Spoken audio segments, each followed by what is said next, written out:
Nuestro objetivo con esta charla es enfocarnos en las enfermedades más importantes, con mayor prevalencia en la mujer y las que las afectan con mayor recurrencia. Hacer una charla sobre todas las enfermedades que son más prevalentes en la mujer sería muy complicado, porque como ustedes lo saben, las enfermedades autoinmunitarias, muchos tipos de cánceres, muchos tipos de enfermedades en todas las etapas del desarrollo, tanto de la mujer como del hombre, pues digamos que tienen cierta prevalencia mayor hacia la mujer y mayor hacia el hombre. Entonces, enfocarnos en todo ese tipo de enfermedades, lo único que nos va a hacer es hacer una charla muy extensa en la cual, digamos, no cumplamos con muchos objetivos. Así igualmente, en toda la charla, pues que vamos a hablar de ciertas enfermedades, nuestro objetivo también va a ser hablar las cosas más importantes en las que nosotros como Nutrivita podríamos llegar a apoyar y generar un ambiente sinérgico con estas enfermedades, con el objetivo de no hablar de tratamientos quirúrgicos, de tratamientos generales, de no hablar de otra cosa más que prevención y promoción. Y voy a darles, digamos, también una abrebocas de lo que estamos ahora en Colombia y lo que estamos haciendo en la parte de medicina occidental. ¿Listo? Con base, avancemos con la parte de medicina occidental, continuaremos entonces ya con la parte de lo que son los suplementos y cómo nos pueden ayudar algunos de los suplementos con estas patologías. El enfoque en Colombia de la mujer, en la mujer sana, no embarazada, es muy básico. Nosotros realmente lo que estamos haciendo en la consulta de medicina general y en las especialidades es tamizar un grupo de enfermedades que son muy comunes dentro de la práctica clínica y las cuales podemos prevenir a través de exámenes y que muchas veces no tienen signos y síntomas.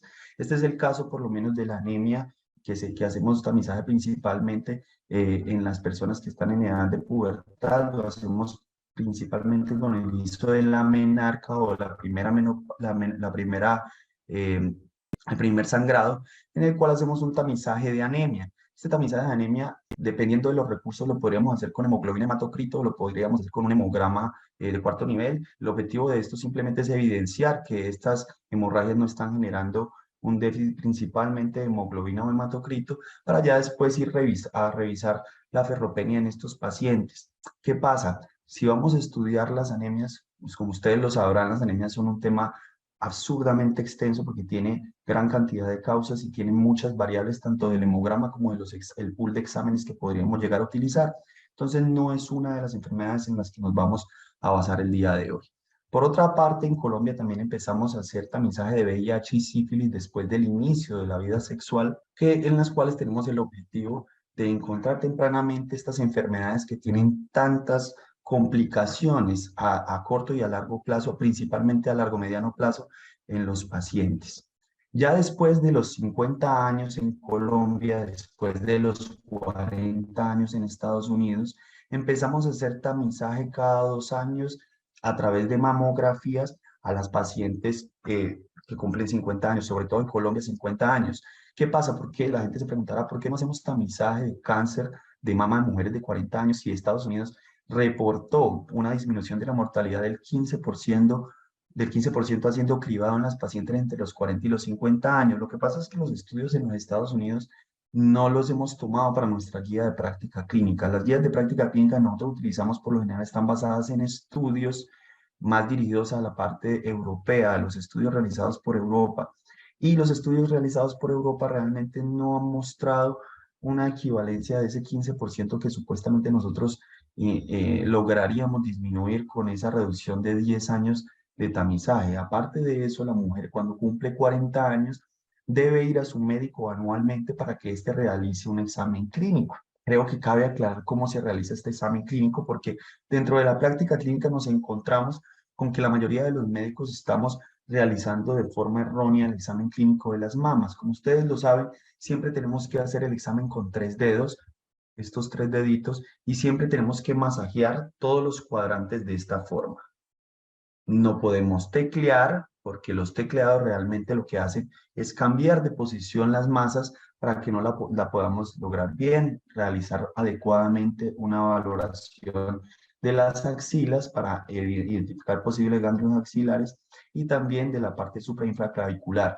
El objetivo es encontrar ganglios que hacen drenaje linfático de esta zona y que definitivamente pues, nos van a mostrar al menos algunos estadios que no son lastimosamente tempranos de la enfermedad. La mamografía tiene por objetivo entonces ver las masas que no podemos palpar. Como ustedes lo saben, cuando una paciente tiene masas, tenga 40 años, pues también tendríamos que hacer una ecografía mamaria previa con una previa mamografía para encontrar otras masas, que esto ya no sería tamizaje, sino que esto ya sería estudios diagnósticos de una masa mamaria, que no tiene nada que ver con lo que estamos hablando. ¿Listo? Por otra parte, también hacemos tamizaje de cáncer de cuello uterino. Tamizaje de cáncer de cuello uterino lo hacemos particularmente a partir de los 25 años. Lo hacemos con citologías anuales. Hacemos el famoso rango 1-1-3, que si las primeras dos citologías salen sanas y satisfactorias sin ningún tipo de lesión intraepitelial, lo que nosotros hacemos entonces sería hacerla cada 3 años. ¿Qué pasa? En Colombia muchas veces no tenemos los recursos para hacer algo que se llama tipificación de BPH. La tipificación de BPH es un examen pues, que es mucho más cómodo para tanto nosotros los médicos como para los pacientes porque este nos daría un rango de más tiempo para estar seguros de que no tenemos una condición como el virus del papiloma humano y sus serotipos que son los peligrosos para el desarrollo del cáncer de cuello uterino. Entonces, esta la planteamos en la guía de práctica clínica para realizarla a partir de los 30 años. Pero como esto no se cumple al pie de la letra, yo les recomiendo utilizar las guías de la ACCP, que son las guías que se utilizan en Estados Unidos, para cuando ustedes tengan pacientes de 40 o de 50 años que les están haciendo citologías, para así mismo ustedes seguir con un plan, porque realmente los planes de Colombia están muy limitados a utilizar las cosas como lo dice la guía, pero como muchas instituciones no están dispuestas a utilizar el BPH de los 30 años y no solamente mandado por un ginecólogo o por un médico líder de algún programa de tamizajes, realmente nos hace muy difícil hacer el diagnóstico y el enfoque diagnóstico, entonces para eso están las guías de la ACCP, por si no nos funciona la guía de práctica clínica colombiana. El tamizaje metabólico, que ya lo tenemos reglamentado, lo hacemos en los pacientes adultos. El objetivo es encontrar tempranamente condiciones como hipertensión, diabetes, enfermedad renal crónica, y esto lo hacemos pues con el objetivo de evitar estas enfermedades que generan tanta mortalidad en toda la población general. En condiciones específicas hacemos densitometrías óseas, ahorita hablaremos un poquito más de esto, y estas densitometrías óseas tienen por objetivo diagnosticar tempranamente la osteoporosis, que genera una de las enfermedades que más genera discapacidad, valga la redundancia, en la población adulta, lógicamente con mayor prevalencia en las mujeres que en los hombres. Y en esto más o menos vamos a irnos moviendo, pero también quiero incluir temas como lo son la vaginosis, la infección urinaria recurrente, la insuficiencia venosa crónica, en las cuales queremos hablar de condiciones que también afectan muy particularmente a la mujer y que tienen una prevalencia altísima a lo largo de la vida de la mujer. Bueno, entonces hablando primero del tema como más peligroso de todos, que es el cáncer en la mujer, como ustedes lo saben, en las mujeres el cáncer es la segunda causa de muerte en el mundo por cifras de la OMS del 2009, y el cáncer más prevalente de todos es el cáncer de seno o el cáncer de mama. El cáncer de mama tiene una mortalidad muy alta y lastimosamente nosotros los colombianos que utilizamos, o los latinoamericanos en general, que utilizamos las guías de práctica clínica muy basadas en las guías de las guías europeas, no hemos logrado disminuir la mortalidad del cáncer de mama como ellos lo han hecho. Y creo que puede haber una causa multifactorial, incluyendo todos los desastres sociales que nosotros podemos tener en las barreras de atención. Y ahorita tenemos casos crecientes de cáncer de cuello uterino. Como ustedes lo sabrán, el VPH es el virus del papiloma humano. Y la transmisión de esta ha sido creciente, por lo cual ha aumentado el número de casos. Si bien hemos encontrado, gracias a la citología, los casos mucho más temprano y hemos logrado hacer un tratamiento más oportuno, definitivamente van en creciente todos los casos. Aquí tenemos entonces la tabla de cancerología del 2002 al 2006, que encontró que los dos principales cánceres que encontramos en la mujer son el cáncer de mama y el cáncer de cuello uterino. Vemos que son 6.999 casos encontrados y cáncer de cuello uterino encontramos 5.603 casos. ¿Qué quiere decir esto? Pues que definitivamente serían los cánceres en los que nosotros nos deberíamos enfocar a intentar buscar otras ayudas sinérgicas junto a la medicina occidental para poder lograr una disminución tal vez tanto en los casos como en la progresión de los mismos. Y empezamos entonces con cáncer de mama. Vemos que definitivamente hemos logrado bajar en el mundo en general la mortalidad anual de 2,2% con la realización de mamografía. Pero cuando nos adentramos a los estudios, como se los mencioné previamente, definitivamente esto no está pasando en Latinoamérica. Entonces, como no está pasando en Latinoamérica, nosotros también hemos enfocado a los pacientes a hacer el autoexamen, por lo menos mensualmente, con el objetivo de encontrar muy tempranamente masas pequeñas. Pero, ¿qué pasa? También tenemos una alta prevalencia de algo que se llama condición fibroquística, que es una condición totalmente benigna que llena de bolitas, por así decirlo, quísticas, todas las mamas, y que definitivamente pues hace que la sorpresa con una nueva masa que sí sea maligna sea muy complicada. Y la importancia entonces de hacer un examen por lo menos bianual. ¿Cuál ha sido el problema? Primero, que tenemos población rural. Aparte de que tenemos población rural, tenemos población de bajos recursos que acude muy poco al médico, y definitivamente esto hace que sea mucho más complicado hallar pacientes con estadios tempranos de la enfermedad.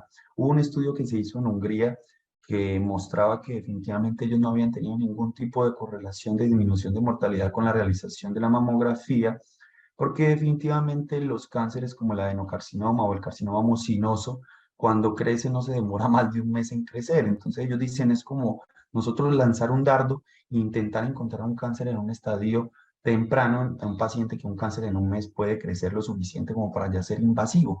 Sin embargo, ha sido muy debatido, y gracias a que los estudios han demostrado disminución de mortalidad de hasta el 15 al 30% con realización de mamografía, la seguimos haciendo y no la hacemos ni siquiera de oportunidad. A todas las mujeres las tendríamos que llamar para realizar una mamografía después de los 50 años, por lo menos dos veces cada 2 años. Lastimosamente, el autoexamen no disminuye la mortalidad. Ya se han hecho múltiples estudios, incluso se han hecho actualizaciones, revisiones sistemáticas, las cuales definitivamente no han mostrado reducción de mortalidad realizando autoexamen. Sin embargo, y ni siquiera tampoco el examen médico anual. Sin embargo, muchos de los expertos en mastología y cirujanos de mama sí recomiendan como un punto de buena práctica clínica realizar un autoexamen y realizar el examen manual por parte del médico general. Ahora, ¿qué tenemos nosotros fuera de la medicina occidental? Porque definitivamente en la medicina occidental lo mejor que podríamos hacer es tamizar la enfermedad. Ya después, cuando se diagnostica, pues hacemos la correlación con el BIRATS, hacemos la patología, se hace los diferentes tratamientos que tenemos en este caso, dependiendo del tipo de cáncer. Como ustedes lo saben, cáncer puede tener diferentes receptores y para eso mismo se utilizan diferentes medicamentos. Y también se pueden utilizar diferentes procedimientos quirúrgicos, quimioterapias o incluso también radioterapias. Pero nosotros, dentro de la suplementación para la prevención del cáncer, siempre hemos tenido muchas dudas. ¿Por qué? Porque la mayoría de los productos y los suplementos han tenido un tema muy controversial en la disminución o no disminución del cáncer. Y uno de los productos que más hemos estudiado para tanto la disminución de la proliferación celular en el cáncer, como para la disminución de la angiogénesis y la promoción de la apoptosis en las células cancerígenas, ha sido la vitamina E. Pero, ¿qué sucede con la vitamina E? Cuando se hacen los estudios en modelo ratón, hay cierto tipo de ratas que responden muy bien a la vitamina E y hay otro cierto tipo de ratas que no responden a la vitamina E.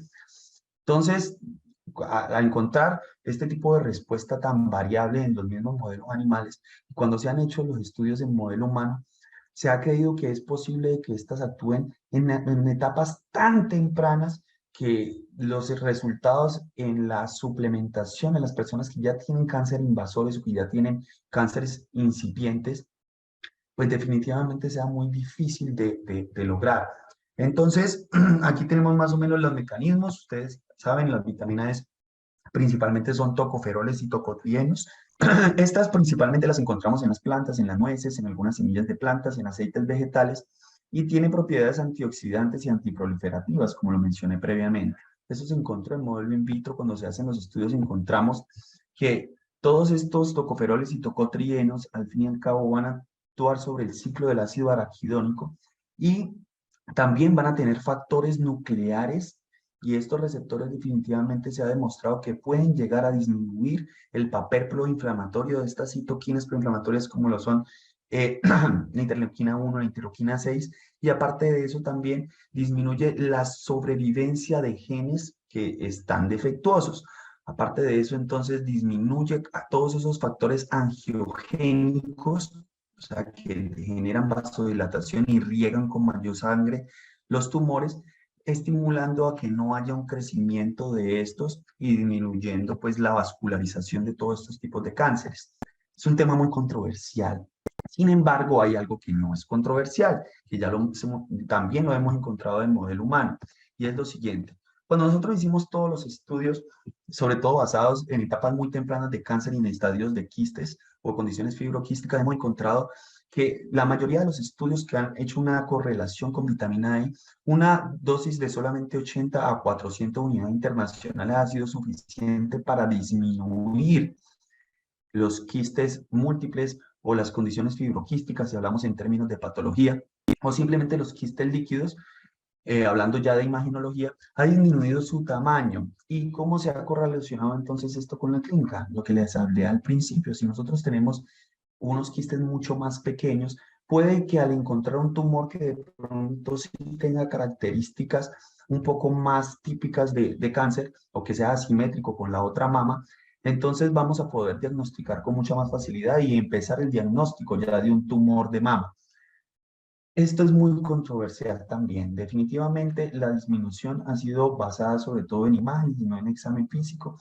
Entonces se presta para diferentes variaciones, pero como les digo, que la vitamina D disminuye el cáncer de mama teóricamente y en formato de revisiones o de revisiones científicas in vitro, sí, porque definitivamente tiene un papel fundamental en los factores nucleares y en los estados proinflamatorios. En humanos y en modelo humano como tal, es muy equívoco. Sirve para los quistes, para el cáncer definitivamente no sabemos, y si de pronto puede llegar a funcionar es sobre todo en estadios muy tempranos, y esto tiene una opinión de expertos que es vasta. ¿Listo? Ahora, cuando nosotros tenemos también el cáncer de cuello uterino, ahí podemos hacer un mix, porque también hay unos estudios que se han realizado con vitamina A que definitivamente también se han extrapolado al cáncer de mama y que podría ser muy beneficioso para el cáncer de mama. Por eso entonces meto este tema. El cáncer de cuello uterino ha crecido en incidencia definitivamente. Tenemos unos casos nuevos de 13.960 por año y definitivamente es uno de los cánceres que más afecta a la mujer. Se ha correlacionado que para este año, para el 2023, morirán alrededor de 4.310 mujeres por causa de cáncer de cuello uterino. A diferencia del cáncer de mama, nosotros empezamos a tamizar este cáncer mucho más temprano a través de, como se los dije, la citología, y tenemos también métodos basados en la medicina occidental para su prevención, que en este caso utilizamos dos tipos de vacunas, en este caso la Cervarix y la Gardasil 9, que son las que utilizamos en estos momentos, que protegen contra los serotipos que son más peligrosos o que generan alto riesgo de cáncer, que en este caso son el 16 y el 18 los más importantes, y también tenemos por ahí el 31, el 33, el 45. Sin embargo, pues la Cervarix ha sido suficiente para también disminuir la mortalidad por cáncer de cuello uterino. Este tema ha sido demasiado controversial, sobre todo en Colombia, por unos efectos adversos. Todos los estudios que se han realizado en el exterior han demostrado disminuir tanto el cáncer de cuello uterino en las mujeres como el cáncer de pene en hombres. Pues lógicamente nosotros en nuestro programa ampliado de inmunización aplicamos principalmente a las niñas, pero pues cada día crece más la fuerza de que la vacuna también debería aplicarse en hombres con el objetivo de evitar el cáncer de pene, y ha tenido una correlación estadística bastante importante. Ahora, tenemos que el 99.6% está asociado a virus del papiloma humano. Entonces, pues es lógico que si es una enfermedad de transmisión sexual, que es la enfermedad o la ETS, la enfermedad de transmisión sexual más contagiada en el mundo tipo viral, por encima del VIH, entonces, pues la forma mucho más fácil de hacer una prevención en estos pacientes, pues es recomendarles usar un condón, porque el condón definitivamente tiene una protección bastante ya demostrada para el virus del papiloma humano. Entonces, eso es lo que hacemos desde la medicina occidental.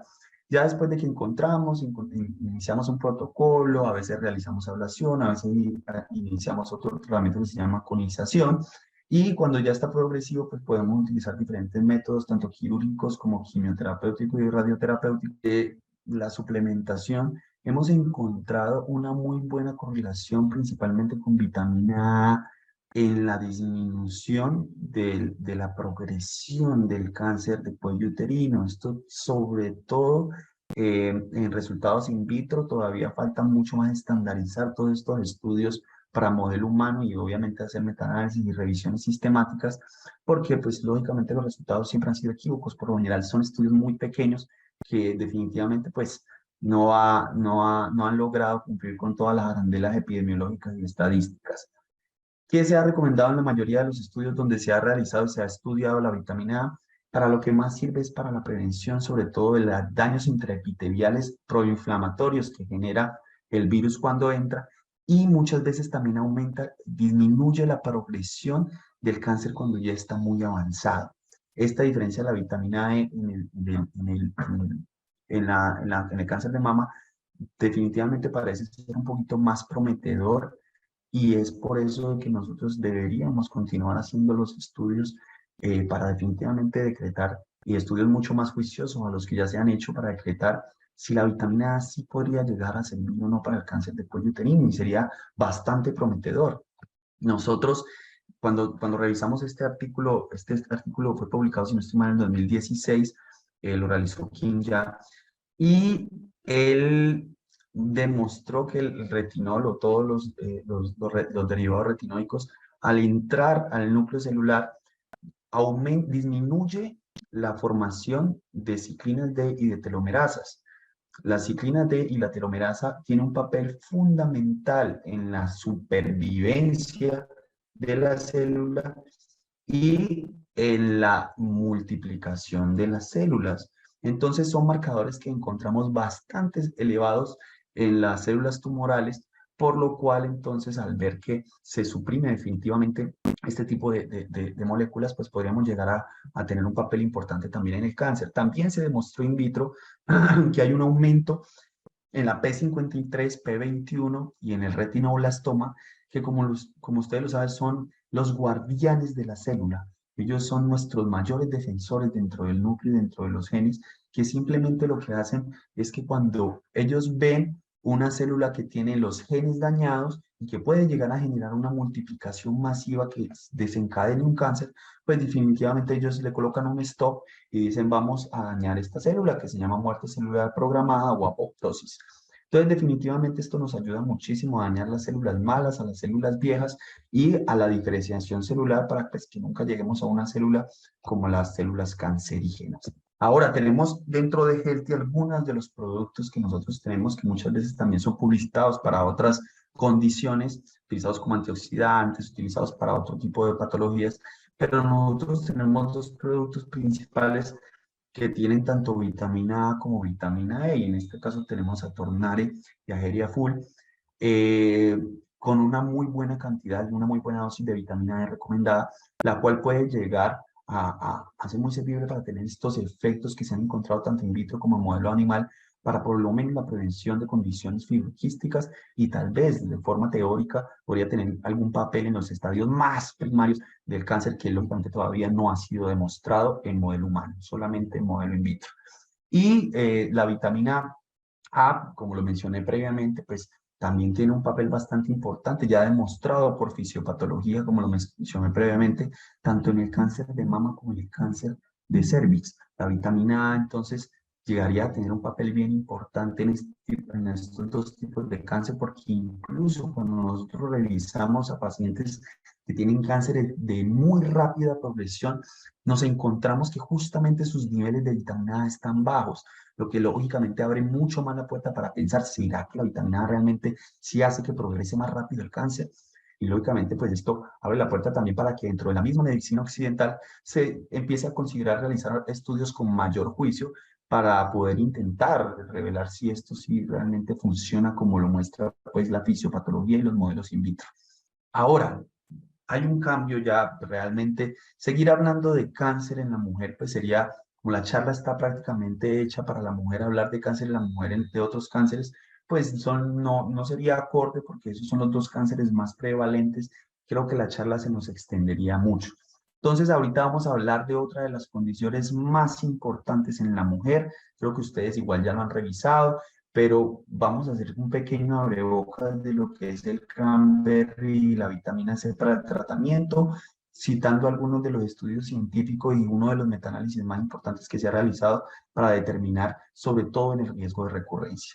La mujer definitivamente tiene una uretra mucho más corta que el hombre. Esto hace que las bacterias tanto de la piel como de los intestinos, en especial Escherichia coli, entre con mucho más facilidad y genere patogénesis. Aparte, la Escherichia coli tiene bastantes métodos de evasión del sistema inmune, y estos métodos de evasión pues lo ayudan a llegar a la parte alta y principalmente a la vejiga, donde definitivamente pues debería de estar estéril. Esto genera cistitis con síntomas como escozor, dolor para orinar, irritabilidad posterior a orinar, tenesmo vesical, urgencia urinaria, incluso en algunos momentos en personas más adultas, en personas con condiciones como la incontinencia, empeorar la incontinencia. Entonces, es una condición bien maluca que genera mucho estrés en la mujer, que puede llegar a generar bastante incapacidad y puede complicarse. En la mayoría de los pacientes, mujer no se complica. Sin embargo, pues la debemos tratar de forma occidental. Ustedes saben, utilizamos principalmente antibióticos para las pacientes que tienen infecciones urinarias con todos los síntomas. Ahí cabe aclarar que existen principalmente dos condiciones importantes, que son la bacteriuria asintomática, que es cuando tenemos un cultivo que encuentra bacterias definitivamente mayor a 10.000 unidades formadoras de colonias en el urocultivo, pero el paciente no tiene síntomas.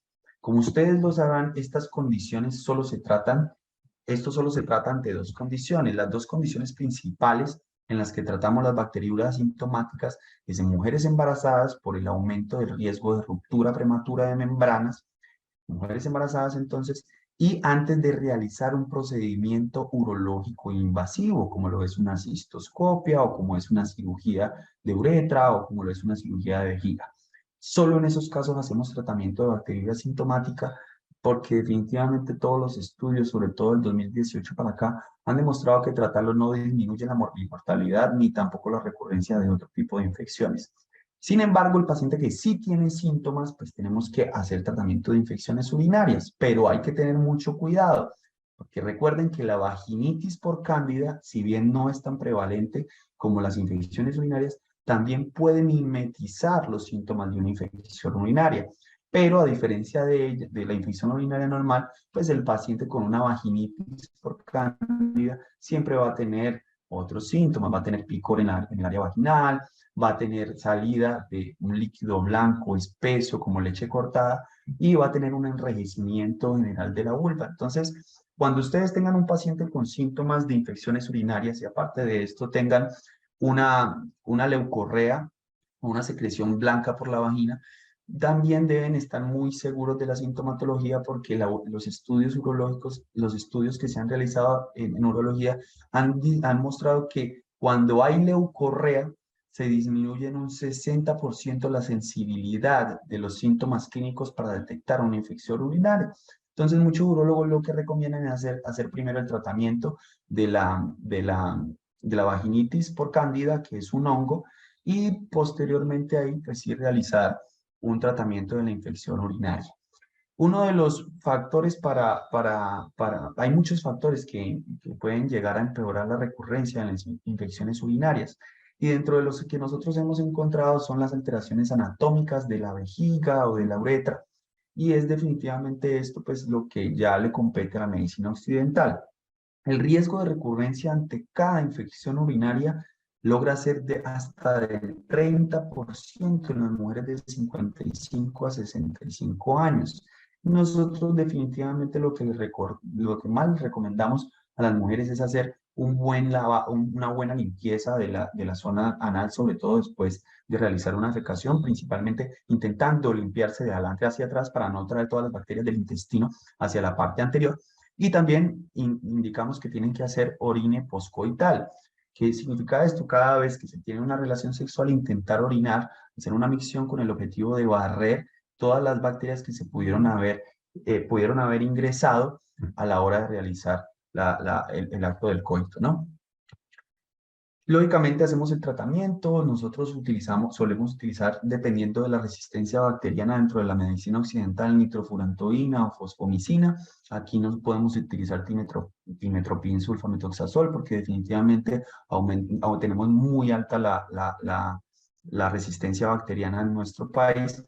Entonces utilizamos esos medicamentos, pero tenemos un problema gigantesco.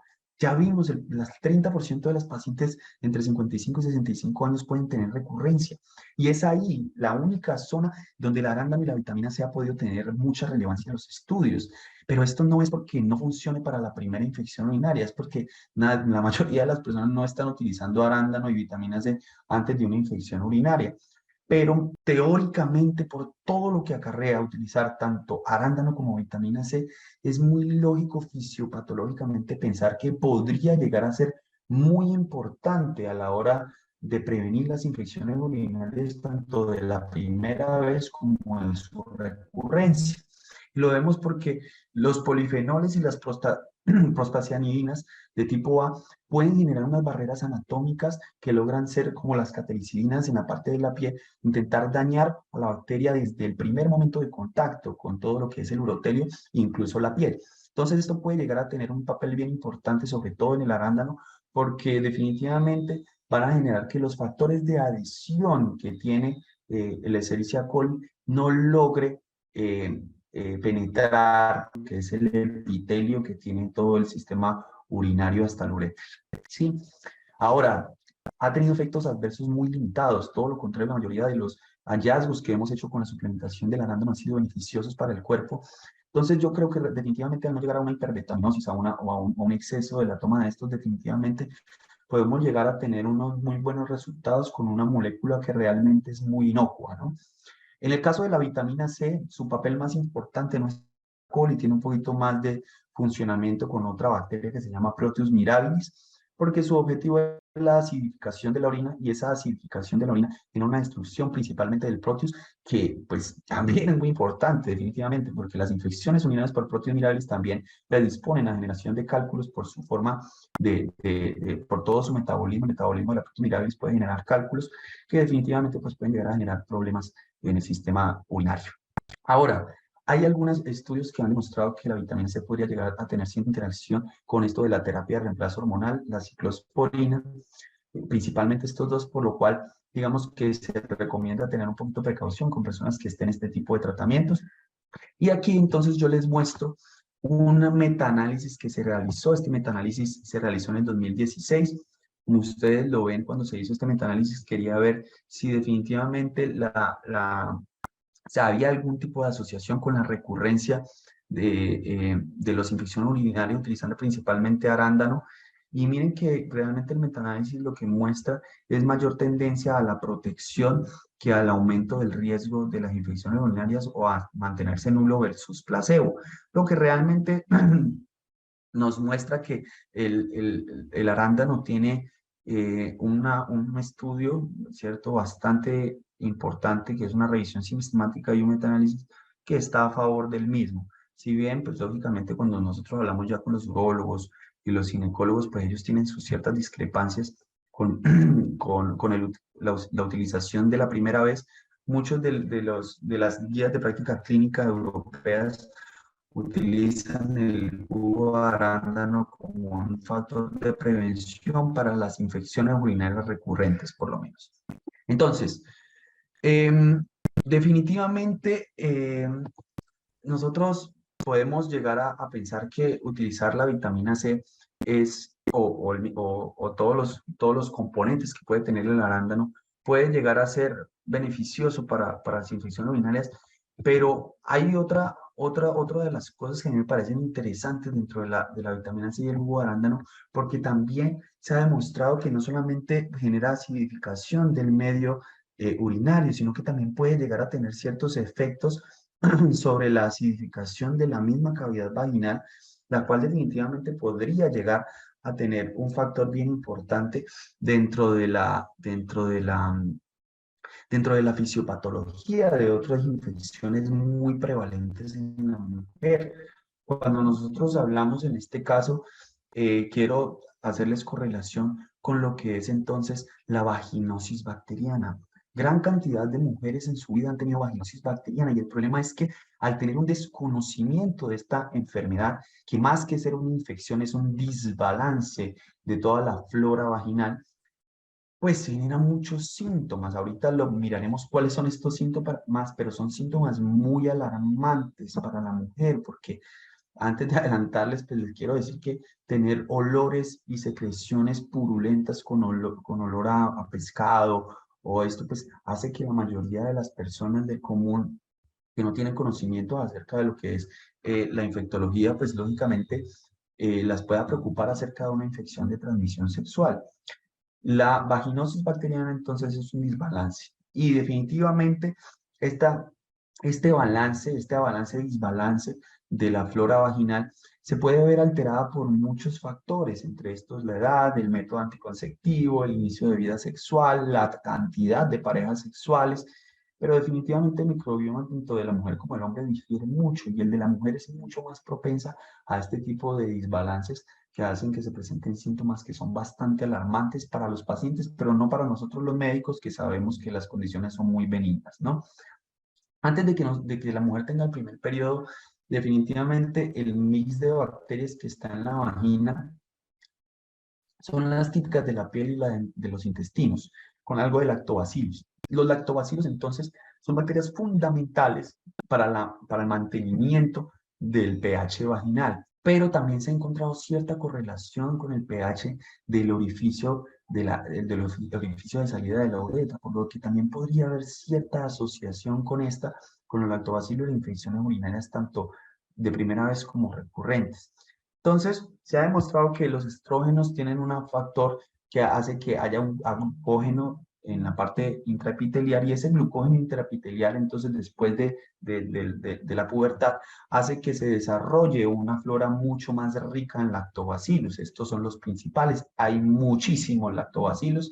Estos lactobacillus lo que van a hacer es convertir de glucógeno a glucosa, que ese era ese glucógeno que aumentaba los estrógenos. La glucosa la vuelve maltosa y la maltosa la vuelve ácido láctico. Y este ácido láctico es el que va a mantener ese pH entre 3.8 y 4.4. ¿Qué pasa? Este ácido láctico definitivamente va a tener propiedades bacteriostáticas, principalmente dentro de los otros competidores que hay, que en este caso son el Atopobium, la Gardnerella y la Prevotella. Pero ustedes entonces ahí ven a la Gardnerella vaginalis, que es la causa de la vaginosis bacteriana. Y ustedes se preguntarán, pero bueno, si esta es la causa de una enfermedad, ¿se considera un patógeno o hace parte de la flora vaginal? No, definitivamente. La Gardnerella hace parte de la flora vaginal. Lo que quiere decir que ella en parte también vive en simbiosis con nosotros, pero definitivamente el lactobacilo es el que lo mantiene a raya. El lactobacilo es el que le dice, no, tranquila, yo soy el que mando aquí porque yo tengo que estar en un 90%. Y cuando esta Gardnerella supera los lactobacilos es donde se produce la patología. ¿Cuál es el problema?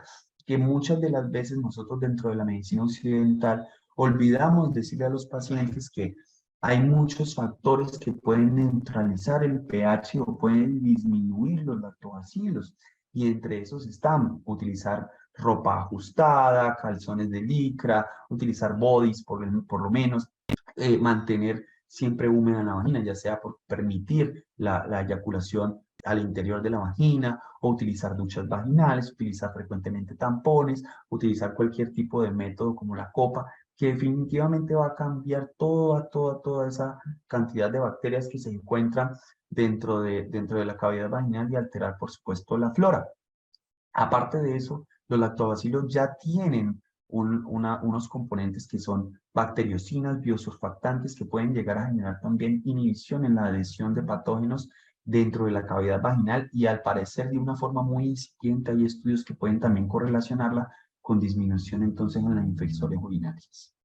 Entonces aquí tenemos que es como nuestro maestro de los estudios. Este fue la mejor gráfica que pude encontrar definitivamente, que muestra la correlación entonces entre los factores de riesgo modificables y no modificables de la homeostasis de la vagina versus la disbiosis en la vagina.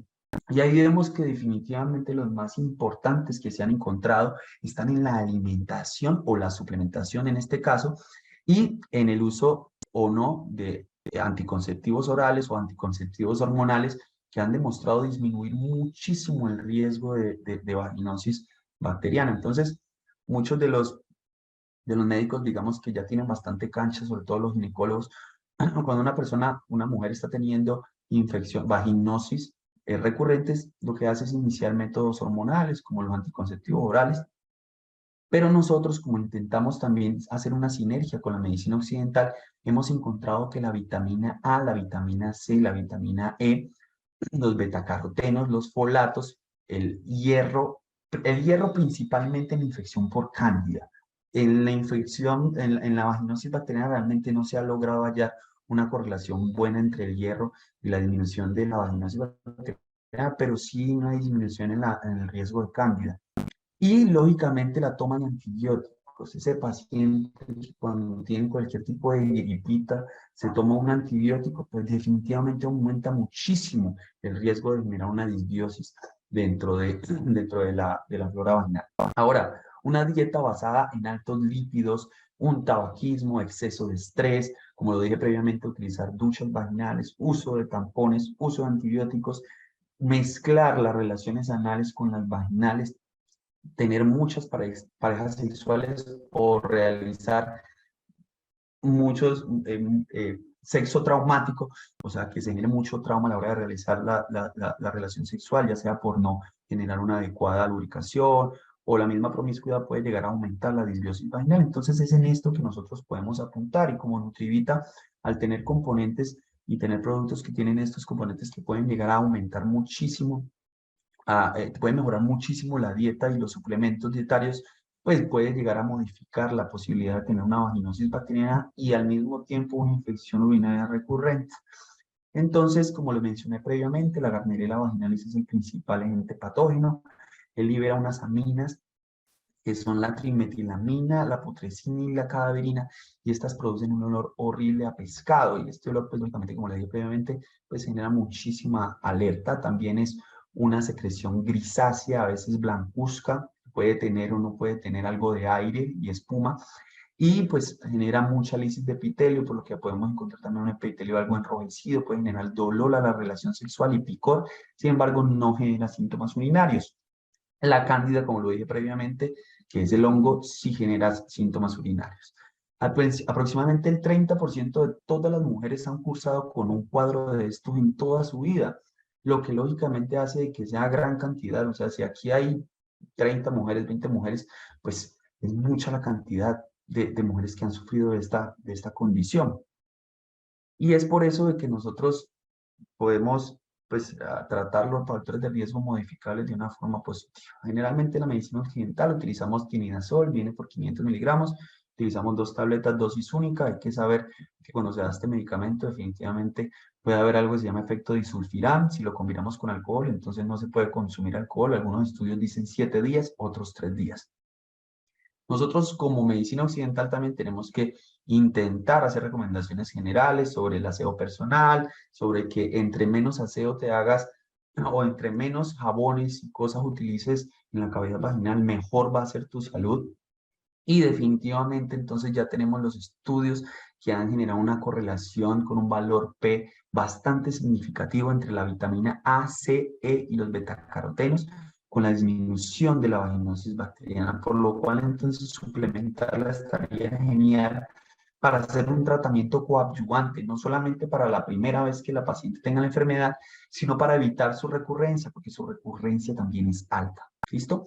Incluso hay estudios recientes que han demostrado que todas las pacientes que tienen disminución de la vitamina D en sangre, cuando nosotros hacemos la medición en sangre, tienen un aumento de la recurrencia de la vaginosis bacteriana. Entonces también hace bastante interesante empezar a estudiar si esta disminución se podría correlacionar con que si aumentamos la vitamina D podríamos tener un poquito menos de recurrencia. Aquí vemos entonces la vitamina C y la vaginosis. Este es uno de los estudios que se hizo, que fue un estudio doble ciego randomizado, se hizo en el 2013. Es muy interesante porque se utilizaron vitamina C en cápsulas, porque Cuando se utilizaban en tabletas se demostraba que la vida media disminuía muchísimo y como este tenía una mayor prolongada vida media cuando estaba en cápsulas, podía llegar a tener un efecto bastante interesante dentro de la cavidad vaginal, acidificando un poco también la cavidad vaginal, lo que disminuía la recurrencia. Como ustedes se ponen a ver, cuando el paciente ya llevaba más de 6 meses de tratamiento con vitamina C, la recurrencia disminuyó incluso al menos del 7%. Entonces, versus placebo, donde pues no disminuyó la recurrencia en estos pacientes. Entonces, un estudio bien interesante, pues lógicamente extrapolarlo a la realidad es bien difícil, se requieren de muchos más estudios, sobre todo pues metaanálisis, revisiones sistemáticas, estudios prospectivos que generen un poquito más de confiabilidad a la hora pues de nosotros hacer cualquier tipo de formulación, pero sí me parece un estudio bien interesante que podríamos revisar y pegarnos para sacar aún más herramientas para suplementar la vitamina C en los pacientes, tanto con infecciones urinarias recurrentes como con vaginosis bacterianas por ganirelas recurrentes que son muy comunes. ¿Listo? Nosotros como Nutrivita tenemos estos productos que cuentan tanto como cranberry como con vitamina C y son productos que definitivamente podrían tener bastantes efectos en todas estas condiciones. Como ustedes lo saben, la mayoría de las vaginosis bacterianas no tienen efectos adversos tan marcados y tan peligrosos para la salud. Sin embargo, las infecciones urinarias recurrentes, sobre todo en adultos mayores, pueden ser causas de fiebre de origen desconocido y de pacientes pues que definitivamente sean muy difíciles de tratar, incluso hasta de enfermedades como enfermedades urinarias complicadas, pielonefritis, entonces hace muy importante de que nosotros intentemos realizar algún tipo de suplementación, por lo menos con cranberry o vitamina C, con alguno de estos productos que nos ayuden a disminuir su recurrencia. ¿Listo? Vamos a cambiar de tema ahora, vamos a otro tema que también afecta muchísimo a las mujeres principalmente, si bien la osteoporosis es una condición que también sufre el hombre, al igual que pues ahorita como lo que vimos de las infecciones urinarias, definitivamente la osteoporosis es mucho más común en mujeres. ¿Por qué razón? Los estrógenos definitivamente cuando disminuyen, sobre todo en estadios perimenopáusicos, los estrógenos disminuyen el grosor de la piel. Como hay una disminución en el grosor de la piel, esto también va a generar una disminución en la absorción de los rayos del sol. Los rayos del sol son los que ayudan definitivamente a pasar el 7 de hidrocolesterol a vitamina D3, que lógicamente también va a sufrir unos procesos en riñón y va a generar una forma más activa, pero este es el proceso más importante en este caso. Y ustedes preguntarán, bueno, ¿y qué tiene que ver la vitamina D con pues, con la osteoporosis?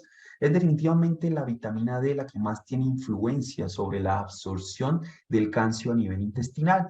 Entonces, al haber una menor absorción del calcio a nivel intestinal, pues lógicamente los osteoblastos tendrán mucho menos recursos para generar formación de hueso. Como yo coloco ahí en la imagen que me pareció muy curiosa y muy bonita, son los osteoblastos los que están haciendo construcción de hueso y son los osteoclastos los que están haciendo resorción del hueso con el objetivo de sacar el calcio a la sangre cuando lo necesitan la sangre. Cuando hay un desbalance entre estos dos, pues lógicamente va a aumentar la porosidad en el hueso y esta porosidad aumentada en el hueso definitivamente va a generar que los pacientes sean más proclives a las fracturas. La fractura más importante en nuestro medio, sobre todo en adulto mayor, es la fractura de cadera porque genera muchísima incapacidad en los pacientes y muchas veces significa la muerte del paciente o la utilización de una silla de ruedas para el resto de su vida. Entonces es una de las condiciones que más nos preocupa y definitivamente como la mujer es la más afectada y ese es el objetivo de nuestra charla, pues tenemos como objetivo brindar algún tipo de solución para estos pacientes, ¿cierto? Como ustedes lo ven ahí, la pérdida ósea relacionada con la edad está mucho más relacionada a 25% en las mujeres y de entre 5 y 10 en el hombre, entonces hay una relación bastante marcada, ¿cierto? Ahora, ¿cómo hacemos nosotros diagnóstico de osteoporosis? Porque ustedes no ven que le estamos mandando osteodensitometría a todo el mundo. Definitivamente, en las mujeres de 65 años que ya hayan mostrado eh, síntomas de déficit estrogénico, principalmente cuando una mujer ha sido suplementada con glucocorticoides, sobre todo cuando ha tenido más de 6 meses una dosis diaria superior o igual a 7,5 miligramos al día, ya sea en prednisolona, hidrocortisona, etcétera, etcétera. Historia personal de fracturas o cuando tomemos radiografías por otros motivos que definitivamente nos muestran una disminución de la densidad mineral. Nosotros también tenemos, aparte de eso, causas secundarias de la osteoporosis que no son, digamos, el motivo de la charla, pero está bien recordarlas, que son el hiperparatiroidismo, la enfermedad, el síndrome de Cushing, el hipertiroidismo, y hay otras más, pues que lógicamente son enfermedades un poquito más raras. Utilizamos la osteodensitometría ósea, y dentro de la osteodensitometría ósea utilizamos el valor que se llama T-score. El T-score por lo general lo utilizamos con desviaciones estándares comparados con población sana y nuestro objetivo es hallar las desviaciones estándar. Cuando ya nos encontramos a un valor inferior de 2,5 es donde ya empezamos a tomar medidas terapéuticas más agresivas que solamente la suplementación. Y en los pacientes que tienen osteoporosis severa y osteoporosis, o sea, menor a 2,5 desviaciones estándar, asociada a una fractura patológica, pues lógicamente ya empezamos con tratamientos mucho más agresivos. Entonces, nuestro foco principalmente va a ser los pacientes normales, que tienen factores de riesgo, y los pacientes con osteopenia. ¿Qué tenemos nosotros para estos pacientes? Tenemos el calcio y la vitamina D. Hasta el 2015 hubo muchísima controversia con la suplementación de calcio y vitamina D. Como ustedes lo ven, siempre hay controversia con todos los tipos de suplementaciones porque los estudios casi nunca logran ser tan grandes. Y definitivamente el calcio y la vitamina D no fueron esquivos a este tema. Cuando se hizo este estudio se realizó a través de Weber, fue el estudio más importante, se hizo por la Fundación de Osteología, se realizó en el 2016 también, que era el que quería definir a través de un metaanálisis si podíamos mejorar o no el riesgo de fracturas, pues porque es lo que más nos interesa. Realmente no nos interesa solamente que el paciente tenga osteoporosis, sino que no se fracture, que es lo que realmente nos daña. Queríamos saber si esto sí funcionaba o no funcionaba para la, para disminuir las fracturas. Y es que definitivamente encontramos que podíamos disminuir hasta el 30% de las fracturas de cadera. Ustedes lo saben, también es prevalente la fractura de antebrazo en estos pacientes y también hay una disminución del 15% en las fracturas de otras partes del cuerpo y las fracturas lógicamente también de columna lumbar, lo que hace que definitivamente la suplementación con calcio y vitamina D sea fundamental, sobre todo en el adulto y en el adulto joven, en el adulto moderado y en el adulto mayor, para evitar la desmineralización ósea. Los pacientes que están utilizando este tipo de medicamentos, como lo son los esteroides, que pueden llegar a aumentar el riesgo de fracturas y las condiciones que generan osteoporosis secundarias, definitivamente tienen que también utilizar una suplementación, como ustedes lo ven ahí. Cuando se hace el metaanálisis, la mayoría de los resultados que encontramos es que la suplementación está haciendo un decrecimiento del riesgo de fracturas en todos los pacientes suplementados. La dosis general que se utilizaron en todos los estudios analizados por el metaanálisis fueron de 800 unidades de vitamina D al día, y se utilizaron componentes con calcio entre 500 y 1200 miligramos por día. ¿Listo? Y aquí tenemos, nosotros como Healthy tenemos una gran cantidad de preparados que cuentan incluso ahora con magnesio. Este magnesio también se ha asociado con aumento de la absorción y la retención del calcio a la hora de consumirlo, lo que nos hace mucho más atractivo este tipo de productos. Y lógicamente también tenemos algunos otros productos que solamente tienen vitamina D. Ahora, cuando ustedes me dicen, bueno, y si yo solamente tengo déficit de vitamina D, pero a la hora de yo realizar estudios como la osteodensitometría ósea o cuando hago calcio corregido, utilizando también incluso la albúmina para hacer el calcio corregido, ¿será que vale la pena también iniciar calcio? Pues si tú tienes una buena dieta en calcio, pero tu déficit solamente está en vitamina D, nosotros también tenemos este producto como Zumbita D3 o Osti, vitamina D3 mascados, que definitivamente van a tener los efectos solamente sobre el déficit de vitamina D. Como ustedes lo saben, el déficit de vitamina D sin déficit de calcio También puede llegar a tener síntomas en la caída del cabello, que es donde ahorita se están enfocando los dermatólogos a la hora de tratar el efluvio telógeno y las enfermedades en general asociadas a la calvicie. La vitamina D también puede generar síntomas como uñas quebradizas. Incluso se ha asociado con síntomas de ansiedad y depresión. Entonces, esta asociación directa no se ha podido realizar muy bien porque muchas veces las personas con ansiedad y depresión se jalan el pelo, ¿cierto? Se mueven mucho el pelo y también se comen las uñas. Entonces, no se sabe si es una relación directa o indirecta con la depresión, pero la depresión y la ansiedad sí se ha asociado muchísimo con el déficit de vitamina D. Es por eso que nosotros desde el riesgo de déficit ya recomendamos hacer una suplementación de vitamina D, sobre todo para esas personas que les da pereza el sol. Como ustedes lo saben, el principal paso para obtener la vitamina D y el más efectivo es a través de asolearse.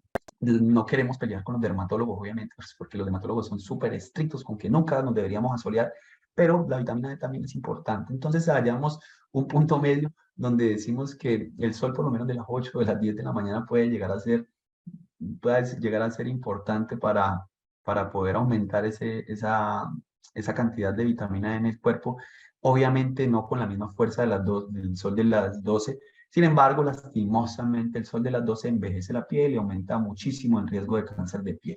Bueno, acabamos con osteoporosis, eso es lo que tenemos generalmente en Nutrivita, son productos con muy buena cantidad de unidad internacional y con miligramaje que se ha utilizado en los estudios, por ende puede llegar. Ahora tenemos la insuficiencia venosa crónica. Para eso tenemos un producto espectacular, el Nutrivita. Es una enfermedad muy común, sobre todo en los estadios 1 y 2, solamente que las personas suelen no verlo en el momento en el que lo tienen en estadios 1 y 2 porque de pronto no les interesa. Cuando ven las arañitas pequeñitas, piensan que es una condición normal, pero definitivamente ahí ya se sufre de insuficiencia venosa crónica. Cuando nosotros tenemos arañitas, ya tenemos un grado de insuficiencia venosa crónica y esta enfermedad, al parecer, según la mayoría de los estudios y las partes teóricas que tenemos, tiene un origen evolutivo. ¿Por qué razón? Nosotros antes éramos cuadrúpedos, según la ciencia, y al pasar, después de que cruzamos la sabana del África a ser bípedos, pues tuvimos muy poco tiempo de adaptación para poder generar unas válvulas que hicieran que la sangre se devolviera sin ningún problema a través de la vena cava hacia la aurícula derecha. ¿Qué pasa? Como tenemos que utilizar este tipo de válvulas, al permanecer mucho tiempo de pie, al no tener buena masa muscular, sobre todo en los miembros inferiores, pues definitivamente estas válvulas se empiezan a dañar, lo que hace que haya un reflujo o un retorno de esta sangre hacia la parte de abajo, hacia la válvula de abajo, hacia el compartimento de abajo, perdón, que genera una hipertensión y una dilatación de estas venas. Primero las vemos como arañitas, después se piensan a engrosar, después hay cambios en la coloración de la piel, después esos cambios de coloración en la piel nos llevan a úlceras y ya las úlceras nos pueden llevar a muchas complicaciones. Entre esos, hay tipos de cáncer relacionados con la piel que se dan por la lesión crónica que hay en la misma úlcera. Entonces es muy, muy importante que nosotros hagamos un tratamiento eficaz desde la medicina occidental y desde los suplementos que nosotros tenemos. También utilizamos la diosmina y la esperidina, pero lo más importante nosotros podemos utilizar, primero es hacer ejercicio, por supuesto. Realizar ejercicio fortalece los gastrocnemios y los músculos que componen tanto al cuádriceps como a los músculos de la parte posterior de la pierna, que al fin y al cabo lo que van a hacer es mejorar esa fuerza con la que podría llegar a enviar la sangre hacia arriba por todos los complejos venosos. Y en el caso de que definitivamente esto sea imposible, pues utilizar las medias de compresión intermedia. Las medias de compresión intermedia tienen una evidencia ya totalmente vasta para decir que son excelentes para evitar la progresión de la insuficiencia venosa crónica, pero también tenemos la diosmina y la esperidina, la cual también ha sido estudiada a lo largo de todos los años y ha demostrado disminuir muchísimo la progresión y también disminuir, sobre todo en los pacientes que tienen estadios altos, disminuir el edema del tobillo, disminuir la circunferencia de la pierna y disminuir también la circunferencia de las venas que ya estaban dilatadas. Vemos que entonces es una enfermedad que se aumenta en su prevalencia con el paso de los años, definitivamente afecta muchísimo más a las mujeres, siendo 72% de frecuencia en las mujeres y 79% en los hombres mayores de 65 años. Y aquí, como les menciono, entonces tenemos esta molécula. Esta molécula derivada de los cítricos ha sido definitivamente una de las moléculas a las que más creo yo que deberíamos nosotros enfocarnos en el futuro para hacerle estudios, porque si bien toda la utilización que se dio al principio era solamente para la insuficiencia venosa crónica, parecer al empezar a hacer estudios, incluso ahorita leí un estudio que está apenas en clinical trials, que apenas están en avance, que hay una pequeña asociación directa entre la diosmina también y la disminución probable de la hipertensión arterial. Hay otros estudios que han incluso demostrado posibles disminuciones en las complicaciones tanto micro como macrovasculares de la diabetes, o incluso también se ha utilizado como antidiabetogénico y ha parecido tener algún tipo de estadística a favor. Aquí les tengo citado muchos artículos en la parte de abajo para que ustedes los puedan leer, pero entonces la diosmina podría llegar a tener muchísimos efectos en general. También se ha asociado y se ha visto una correlación bien importante en todas las otras dilataciones venosas, como lo son en el mismo varicocele y en las hemorroides, donde han tenido entonces ya estadística comprobada, incluso ya algunas de las personas como los coloproctólogos han empezado a utilizar adicionalmente pues a los medios físicos. Han tenido también cierta correlación con las enfermedades relacionadas con la cirrosis y toda la venodilatación que puede llegar a generar por la hipertensión portal y también enfermedades como la colitis ulcerativa y las úlceras gástricas. Entonces la diosmina es uno de los componentes más prometedores a futuro. Yo no le puedo decir que sirve para todo esto, definitivamente no. Ahorita, ¿para qué sabemos que sirve? Para la dilatación principalmente de las venas, ¿cierto? Como flebotónico principalmente, entonces en hemorroides, principalmente, perdón, en insuficiencia venosa crónica en miembros inferiores, en hemorroides y en varicocele, donde los estudios ya definitivamente estamos totalmente claros. Hay una disminución del enrojecimiento de la lesión, hay una disminución del edema de la lesión, principalmente en tobillo, y una disminución del tamaño de las úlceras. Aquí tenemos este producto que es Neovens, que definitivamente cumple con todas las características que tienen los estudios, porque si ustedes ven, la diosmina está 9:1 con la aspirina, lo que hace pues que definitivamente tomar una o dos dosis, dependiendo del estadio, pueda llegar a ser bastante provechoso para la condición. Bueno, y por último tenemos el Women Complete, que definitivamente tiene gran cantidad de todos los componentes que yo les he mencionado el día de hoy. Pues por supuesto hablar de cada uno de estos pues sería imposible, pero tiene bastantes componentes pues que pueden llegar a tener todos estos resultados dentro de un buen suplemento multivitamínico y de minerales que definitivamente puede llegar si bien faltan mucho más estudios, a tener impacto sobre todas estas enfermedades que hemos mencionado el día de hoy, principalmente los cánceres de mama y de cuello uterino. Faltan muchos estudios, obviamente, y falta que nos pongamos más juiciosos con los estudios, sobre todo los estudios que tengan buena significancia estadística, pero al parecer definitivamente pues esto nos puede ayudar mucho también para condiciones como la osteoporosis, como las infecciones urinarias recurrentes, etcétera, etcétera. Muchas gracias entonces por su atención, espero les haya gustado mucho. Esto es muy innovador, todos los estudios que yo les estoy mencionando no tienen más de 5 años y siguen, incluso si ustedes revisan en clinical trials, hay muchos estudios que siguen haciendo correlaciones entre las vitaminas, los minerales, entre la nutrición y la cancerología, pero pues como ustedes saben, todo es muy incipiente.